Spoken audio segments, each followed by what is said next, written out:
Good morning and welcome to this meeting of NATO defense ministers. This is the last milestone before our summit in Ankara in just 3 weeks. Today we will address how European allies and Canada are taking more responsibility for their conventional defense. To rebalance our security for the better, we are building a stronger Europe and a stronger NATO.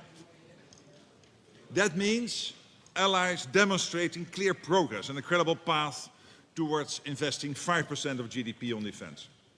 And turning that increased spending into combat-ready forces and capabilities now. We are already seeing truly impressive progress. In 2025, European allies and Canada invested over $90 billion, $90 billion more than the year before. That's an increase of nearly 20% in a single year. And we are already seeing further increases when it comes to the books for 2026. To accelerate defense production and innovation in Europe and North America, it is vital that we also turbocharge transatlantic defense cooperation. There's no other way. We will also discuss issues outside of Europe that very much affect our security. Allies have long agreed that Iran cannot be allowed to have a nuclear weapon, and today, as a result of US action, they are further from that than at any time in recent memory. We all are heartened by the prospects for peace following the US-Iran agreement. Pete, this is truly a remarkable achievement. Thank you. And of course, thank the President for this. Restoring freedom of navigation in the Strait of Hormuz is vital for the global economy. So we will have the opportunity today to address allies' concrete contributions to international efforts to support freedom of navigation. On Ukraine, I expect further pledges of support to be made at the Ukraine Defense Contact Group later today, because we must continue to step up and sustain our support so that Russia's brutal war ends. It is important that every ally does their fair share, particularly through NATO's Pearl initiative, given its effectiveness at providing crucial air defense which only the United States can deliver. But before we begin our closed session, my dear friend Pete, the US Secretary of War, has asked for the floor. So Pete, the floor is yours. Well, Mr. Secretary General, thank you for your leadership throughout and for this forum. And as I said at my first NATO Defense Ministerial last February, and as the Trump administration has said again and again in the last year and a half, our allies must step up. President Trump has been very clear on this point for many years and over 2 administrations. And for too long, NATO has been a paper tiger and a one-way street. No more. And that's what the Hague Summit is all about. That's what defense spending commitments are all about, transforming NATO back into a real military alliance that's focused on hard power and real deterrence, a NATO 3.0, modeled on the NATO 1.0 that won the Cold War, with our allies actually taking the lead in Europe's conventional defense. And that's what NATO was always supposed to be and what its framers like President Eisenhower always expected. Europe was not supposed to be a dependency of the United States. That's not what Winston Churchill or Charles de Gaulle or Konrad Adenauer wanted or expected. No, Europe was supposed to be a military power allied with a strong America. This is the essence of NATO 1.0. As Dwight Eisenhower himself said as early as 1951, if in 10 years all American troops stationed in Europe for national defense purposes have not been returned to the United States, then this whole process will have failed. Eisenhower was Supreme Allied Commander then, not yet our nation's 34th president. But he and his Allied counterparts, all of them still living in the shadow of World War II, understood that NATO's power did not come from committees or from meetings or from small flags on fancy tables. It came from warriors.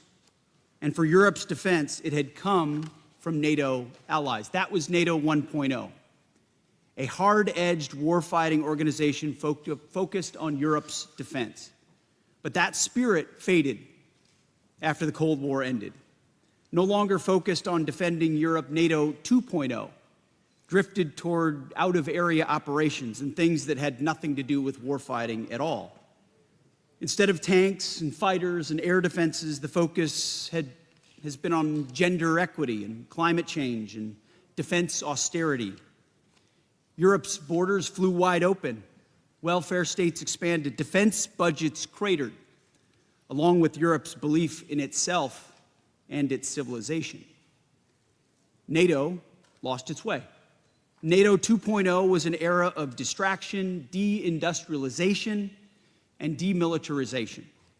It was an era of free riding, and those were lost years that we're not going back to. And that's why at the Department of War, we've been so clear and so candid to restore NATO's core military role and character. And that's why we've returned U.S. troop levels in Europe to pre-2022 levels, with the redeployment of a brigade combat team last year and further reduction of 5,000 forces earlier this year. At the same time, it's why we've engaged with our allies so consistently. And it's why we've grown our own defense industrial base and encouraged to turn NATO 3.0 into reality, to return the alliance to its roots as a military alliance and ensure that it has the European strength required to sustainably deter aggression and, if need be, make good on Article 5. Some of our allies have gotten the message and stepped up. You know who you are, and we very much appreciate it. Last year, under President Trump's leadership, NATO set the new global standard for allied defense spending, 5% of GDP, all in on defense. It's historic, and it's transformational. And some allies are already well on their way to meeting this ambitious target, and in some cases ahead of schedule. And as you've seen over the last 6 months, President Trump is also committed to the United States defense spending, more than $1 trillion in 2026 and a commitment of $1.5 trillion in 2027. We will lead and exceed our own NATO spending standards. And I'm personally on Capitol Hill in order to make sure we do it. It's not do as I say, it's do as we do. Some allies are also getting serious about how they're spending on their defense. In May, the Department of War told allies that we're reducing our contributions to the NATO force model. We also explained how allies can and should backfill those changes. General Grinkowitz reports that some allies have stepped up accordingly, and it's a good start. At the same time, just last month, a small group of strong allies gathered at Bergen for a conversation about focused allied defense spending on the capabilities required to defend Europe even in the event of simultaneous conflicts worldwide. Again, more serious progress. On Ukraine as well, progress. Through President Trump's Pearl Initiative, allies have taken the lead in funding support for Ukraine's defense. The Ukrainians are holding their lines even in the face of sustained Russian assaults.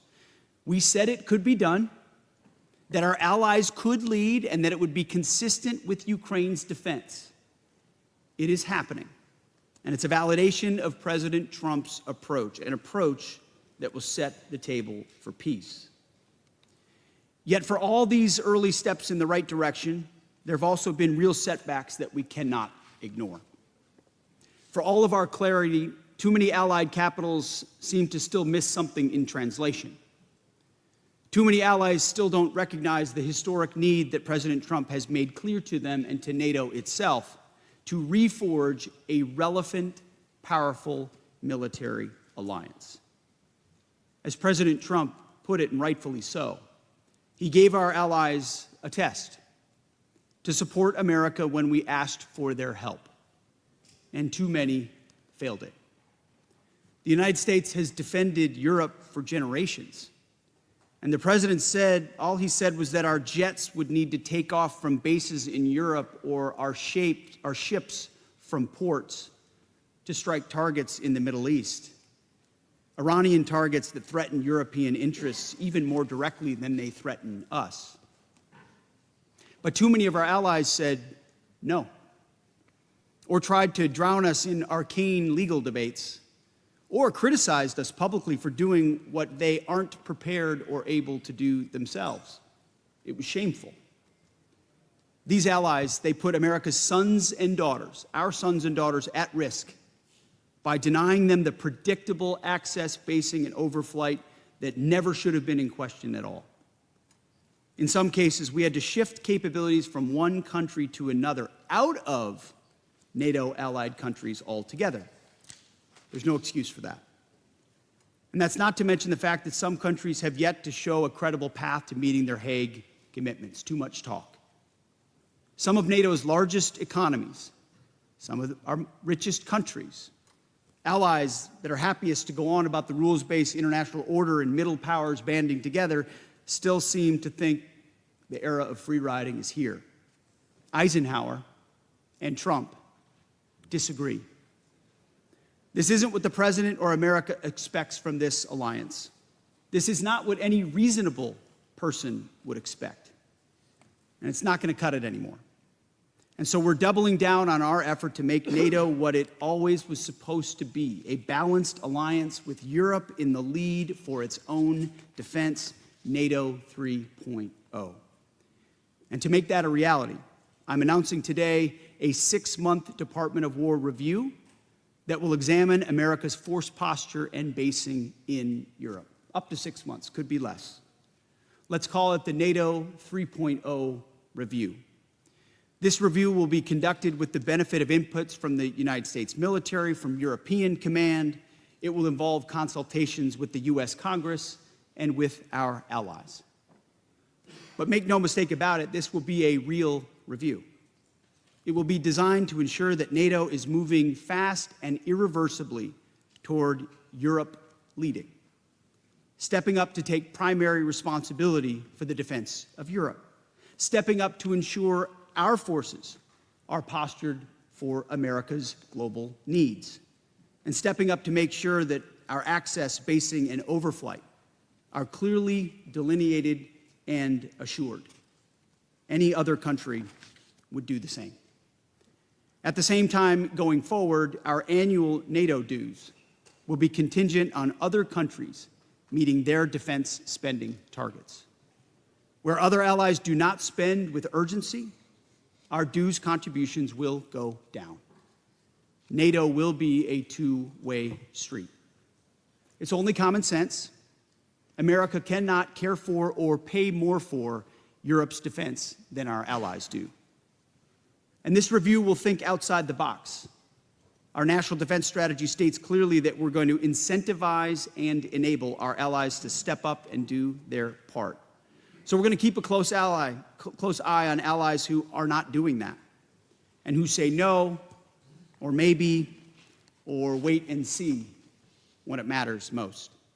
It's a review that some countries will fail and others will pass with flying colors. In the end, the review is intended to both improve U.S. force posture and basing and strengthen NATO 3.0.